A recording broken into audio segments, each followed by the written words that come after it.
ఓకేనా? Okay sir. ఎర్ర రాజశేఖరు హత్య చాలా దుర్మార్గమైన చర్య. దీన్ని తీవ్రంగా ఖండిస్తూ ఉన్నాం. మరి సభ్య సమాజం తలదించుకునే విధంగా ఉన్నది. ఇలా రాష్ట్రం అంతా కూడా ఒకవైపు షాద్నగర్ వైపు చూసేటువంటి పరిస్థితి వచ్చింది. ఎందుకంటే తప్పు కాదు, తప్పు చేయని వ్యక్తికి కూడా శిక్ష అనుభవించే విధంగా మరణశాసనం రాసిండ్రు. ఈ నరహంతకులు ఎవరైతే ఉన్నారో వాళ్ళకు తప్పకుండా శిక్ష పడే విధంగా మరి ప్రభుత్వంతో మాట్లాడి ఒక ఫాస్ట్ ట్రాక్ కోర్టు ఏర్పాటు చేసి సత్వరమే వాళ్ళందరికీ కూడా జీవిత ఖైదీ పడే విధంగా ఎస్సీ కమిషన్ కూడా సహకరిస్తుందని చెప్పి ఈ సందర్భంగా తెలియజేస్తూ ఉన్నాను. అవసరమైతే ముఖ్యమంత్రి గారికి నివేదిస్తాం. మీ జిల్లా ఇన్ఛార్జ్ మంత్రితో మాట్లాడతాము. మీ ఎమ్మెల్యే గారికి మేము థ్యాంక్స్ పొద్దునొచ్చి పరామర్శ తెలిసింది. నాకు వారికి కూడా కృతజ్ఞత తెలియజేస్తూ ఉన్నా. ఇది మానవతావాదులంతా మానవీయకం ఆలోచించాల్సిన విషయం.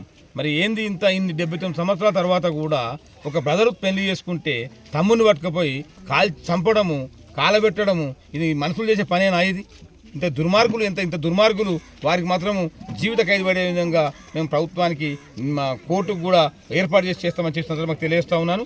ఏది ఏమైనా ఇటువంటి సంఘటనలు ఇలా మన తెలంగాణ రాష్ట్రంలో ఇటువంటి సంఘటనలు కొన్ని జాగాలు జరుగుతూ ఉన్నాయి. ఇంత దుర్మార్గమైన చర్య మాత్రం ఎక్కడ జరగలేదు.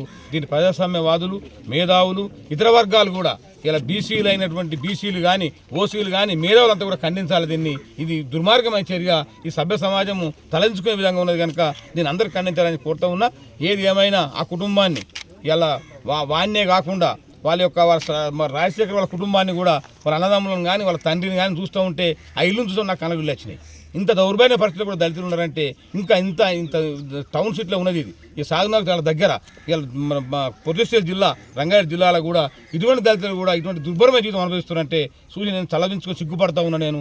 అయినా ఇటువంటి వాళ్ళకు కూడా కష్టాలు తప్పుతలేవు అంటే చూస్తే ఒకసారి బాధ అనిపిస్తుంది.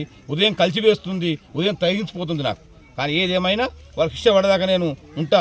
వానికి కూడా తప్పకుండా న్యాయం చేస్తా. ఆమె ప్రభుత్వ ఉద్యోగం వచ్చే విధంగా ఒక ఇందిరమ్మ ఇల్లే కాకుండా ఒక 2 BHKలో హైదరాబాద్లో కానీ ఆమె కోరుకుంటే చార్మినార్లో కానీ ఇల్లు కూడా ఇప్పిస్తాము. ఎస్సీ ఎస్టీ విక్టిమ్స్కు ఇల్లు ఇచ్చే కార్యక్రమం ఎస్సీ ఎస్టీ కమిషన్ 29 రాష్ట్రాల్లో ఏ రాష్ట్రంలో చేయలేదు.